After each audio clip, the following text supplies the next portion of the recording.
Hubo un tiempo en que la tierra entera se cubrió de oscuridad, cuando el corazón humano olvidó la bondad y el cielo decidió comenzar de nuevo. No fue una simple tormenta, fue el juicio que cambió el destino de la humanidad. Entre el rugir de las aguas y el silencio de los hombres, un solo hombre escuchó la voz del Creador. Su nombre, Noé. Su misión, construir un arca para salvar la vida. Pero esta no es solo una historia antigua, es el reflejo de lo que somos hoy, una humanidad que, entre caos y esperanza, busca redención, propósito y una nueva oportunidad para empezar de nuevo. La voz que observa, el hombre, la corrupción y el llamado a Noé. Hubo un tiempo, lo dicen las antiguas tradiciones, en que la tierra parecía destinada a la armonía. Ríos que labraban valles, los bosques murmuraban y las ciudades nacientes brillaban junto a canales.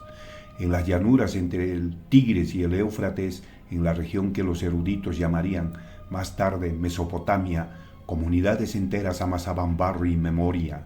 Desde generaciones tempranas, las voces humanas cantaron a la vida y a los dioses, creyendo que el mundo seguiría siempre su curso. Pero la historia humana tiene un doble faz. Donde hubo creación, también brotó desorden. Historias recogidas por la tradición bíblica describen cómo la violencia se multiplicó, cómo la esencia humana, que una vez fue custodio, se volvió opresora. Los poemas y las canciones de la región, algunos conservados en tablillas, relatan reyertas, abusos y la codicia de hombres que olvidaron la medida. En medio de ese paisaje turbulento surgió un linaje que la tradición conserva, hombres y mujeres que aún escuchaban la voz de lo justo. En esa estirpe aparece Noé, hombre de labor y silencio, cuya palabra no era la del poder o la del comercio, sino la de la obediencia y la prudencia. La génesis de su historia se cuenta como una interrupción en la corriente de la violencia. La narrativa registra una decisión extraordinaria, un juicio solemnemente decretado para limpiar la tierra. No se trata solo de castigo, sino de una respuesta a un mundo que se había alejado de su origen. Y sin embargo, la misma decisión lleva en su seno una rendija de esperanza, un plan para preservar lo esencial. La voz que decide escoge un instrumento, elige preservar la continuidad. La instrucción fue precisa y técnica. Construir un artefacto, un refugio inmenso. Las medidas, las puertas, los compartimentos, todo debía ajustarse a un diseño que preservara vida y memoria. Noé se convierte entonces en albañil del destino. La madera se apila, las cuerdas tiran y la gente observa, incrédula o burlona. Mientras Noé trabajaba, la ciudad no dejó de hablar. La incredulidad se tornó escarnio. ¿Un arca en tierra alta? ¿Para qué construir si el cielo no lo manda? Los comerciantes, los líderes y los despreocupados comentaban. Esa risa pública no era solo escarnio, era la manifestación de una civilización que había hecho del presente su única religión.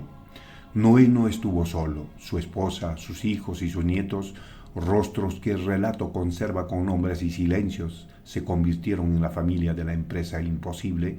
Entre el deber y la duda, entre la fe y el temor, cada miembro asume un papel. Algunos abrazan la misión con fervor, otros cargan con la incertidumbre de lo que vendrá. Una de las imágenes más potentes es la de la fauna que llega, parejas, manadas, colonias enteras que se avienen a entrar en el refugio.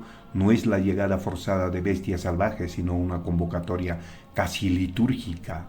La vida animal se organiza en filas, como si la creación respondiera al llamado. El arca, de pronto, es un arca de todas las voces. Salvar la vida no es solo abrir una puerta, es prever, almacenar grano, planificar raciones, organizar los espacios para las especies, pensar la ventilación y la convivencia. En el seno del arca se reúnen saberes prácticos, del panadero al veterinario improvisado, del que muele grano al que registra nombres. Es una pequeña república de supervivencia. En las noches que preceden al acontecimiento, el cielo comienza a hablar. No son tormentas corrientes. Nubes densas recorren horizontes, surgen vientos que despeinan las esteras y las voces de la ciudad se reducen poco a poco. Algunos lo llaman presagio, otros simple fenómeno climático. Para Noé y su casa, sin embargo, son confirmaciones de que algo mayor está en marcha. Llegado el momento, los clavos cierran compartimentos, las puertas se sellan y el mundo exterior choca con la madera que protege el interior, es un acto de separación. Adentro la vida organizada, afuera lo que quedó. En esa separación hay una herida, la ruptura definitiva con la vida tal como se conocía. Los que quedan fuera son la representación de lo que la historia denominará pérdida y comienzo. Y entonces cayó la primera gota. Al principio fue solo un punto en la madera, una mancha sobre la piel del mundo. Pareció insignificante, pero la historia sabe que lo pequeño puede ser el comienzo de lo inconmensurable. En el exterior, la risa ya no se escucha. En el interior, las manos se entrelazan y los ojos miran al mismo punto. Nadie sabe, nadie, cuánto durará la noche que ha llegado, y así, con un sonido que apenas roza el silencio, la lluvia comienza a escribir su presencia. La lluvia del juicio, 40 días que cambiaron el mundo. Durante generaciones los pueblos del valle conocieron la lluvia como bendición, pero aquel día, lo registran los antiguos textos, el cielo cambió de lenguaje. Ya no fue el rocío que alimenta la semilla, sino el torrente que borra los caminos. El firmamento se rasgó y el agua, que alguna vez fue aliada, se convirtió en fuerza imparable. Los antiguos decían que se abrieron las fuentes del gran abismo. Era una manera poética de describir el caos. Las aguas subterráneas, los torrentes, los manantiales que irrumpen sin control. En cuestión de horas, la geografía se convirtió en memoria líquida. El arca, que antes fue obra de madera y sudor, ahora se convertía en la única frontera entre la vida y la muerte. 40 días, dice el relato, duró la lluvia, 40 noches sin amanecer visible, donde la humanidad reducida a una familia escuchaba el idioma del caos desde dentro. En la oscuridad se escuchaban 3 tipos de voces: las de los animales, que recordaban la fuerza de la vida; las de la familia, que recitaban plegarias para sostener la esperanza; y las del silencio, esa voz profunda que solo se escucha cuando el mundo entero parece dormido. Noé contemplaba el vacío, el mundo que había conocido, las calles, los amigos, los campos que había sembrado, había desaparecido bajo una misma superficie de agua. La justicia que lo había salvado también lo había condenado a recordar. En su silencio convivían la gratitud y la pena. El diluvio no distinguió palacios ni chozas. Todo lo que respiraba quedó suspendido entre las aguas. El relato no busca solo contar una tragedia, intenta dejar constancia de una verdad ancestral, que la vida, cuando olvida su origen, se precipita hacia su propio límite. Y un día, la lluvia dejó de caer. El sonido más ensordecedor fue el silencio, pero el mundo seguía cubierto. No había tierra, no había dirección. Solo el flotar incierto de una nave y un horizonte que parecía eterno. Esperar se convirtió en el nuevo verbo. 40 días se habían vuelto memoria y ahora el tiempo se medía por la paciencia. Cada amanecer gris era una promesa en suspenso en la penumbra del arca. La fe se transformó en el arte de no desesperar. Noé soltó primero un cuervo y el cuervo no regresó. Luego envió una paloma, símbolo de lo puro. La primera vez no encontró reposo. La segunda volvió con una hoja de olivo. Aquel simple detalle, una hoja, fue la señal que la vida resistía en algún rincón oculto del planeta. El arca reposó, según la tradición, sobre los montes de Ararat, región que hoy corresponde al altiplano de Armenia. Aquel nombre se convertiría en símbolo de lo que sobrevive después del caos. Los siglos lo recordarán como el primer refugio de la humanidad renacida. Noé y su familia descendieron a un mundo irreconocible. La tierra olía a comienzo, pero también a cicatriz. Cada paso sobre el barro era un pacto silencioso con la memoria. Había terminado el juicio, pero no la responsabilidad. La primera acción registrada en el Nuevo Mundo no fue la conquista ni la siembra, sino la gratitud. Noé levantó un altar y ofreció lo mejor de lo que tenía. Aquella llama, más que una ofrenda, fue un compromiso que la nueva humanidad recordaría lo que la antigua había olvidado. Y en el cielo apareció un signo, un arco de colores que unió la nube y la tierra. No fue una simple refracción de la luz, fue el símbolo del pacto. El compromiso divino de no repetir la destrucción total. El arco iris quedó grabado en la memoria de los hombres como promesa de misericordia. El mundo había renacido, pero el corazón del hombre, aunque limpio por las aguas, seguía siendo humano. En los años venideros, los hijos de Noé poblarían la tierra, fundarían ciudades, levantarían torres y con ellas nuevas historias de ambición y desafío. La paz del arco iris era apenas el preludio de otro ciclo. Después del diluvio, el nuevo comienzo y la memoria del pacto. El agua retrocedió lentamente, dejando al descubierto montañas y llanuras. La vida emergía desde el barro, brotes verdes, aves en vuelo, manadas pequeñas. Era el primer amanecer del mundo restaurado. Todo parecía comenzar de nuevo, como si el planeta respirara por primera vez después de un largo sueño. Noé, que había sido constructor y navegante, ahora se convirtió en agricultor. Sembró viñas, levantó refugios, enseñó a sus hijos a labrar la tierra. Su familia se transformó en la semilla de una nueva humanidad. De ellos nacerían los pueblos que poblarían el norte, el oriente y las costas del Mediterráneo. Dios selló su promesa con un pacto eterno. Nunca más las aguas cubrirían la tierra entera.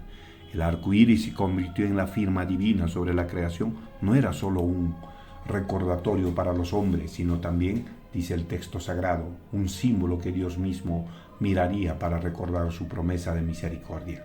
Pero incluso en el nuevo mundo, la fragilidad humana reapareció. Noé plantó una viña, bebió de su fruto y perdió el control. Sus hijos, testigos de su vulnerabilidad, revelaron que el hombre, aún después del juicio y la redención, seguía siendo mortal, imperfecto y necesitado de guía.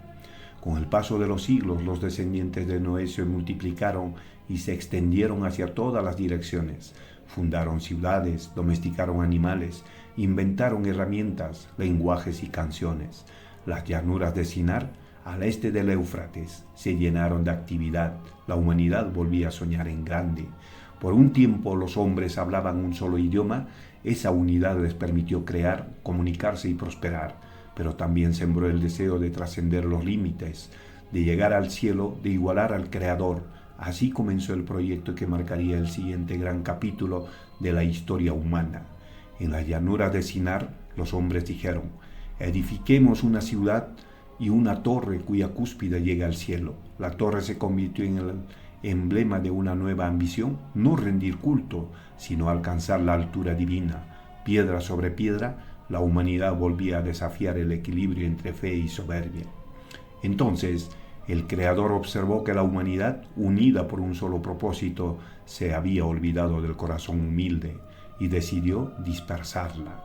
Las lenguas se confundieron, las voces dejaron de entenderse, lo que había comenzado como un sueño de grandeza terminó en desconcierto. Así se dispersaron los pueblos sobre la faz de la tierra. De aquellos clanes surgirían las civilizaciones que poblarían Egipto, Canaán, Grecia, Persia, India y las costas del mar Mediterráneo. Cada pueblo llevó consigo fragmentos de una memoria común, el eco del diluvio, la señal del arco iris y el anhelo de volver a encontrar sentido. El diluvio no fue un solo episodio, se convirtió en símbolo eterno. Sumerios, asirios, hebreos, griegos y hasta pueblos del lejano oriente conservaron la memoria de un gran cataclismo, cada versión distinta, pero todas con un mismo mensaje: la fragilidad de la vida y la necesidad de recordar el origen. La historia de Noé no termina con la lluvia, sino con su ejemplo. Su fe construyó más que un barco, edificó un principio. Recordó al mundo que incluso en medio del juicio hay misericordia y que cada generación está llamada a preservar la vida que ha recibido.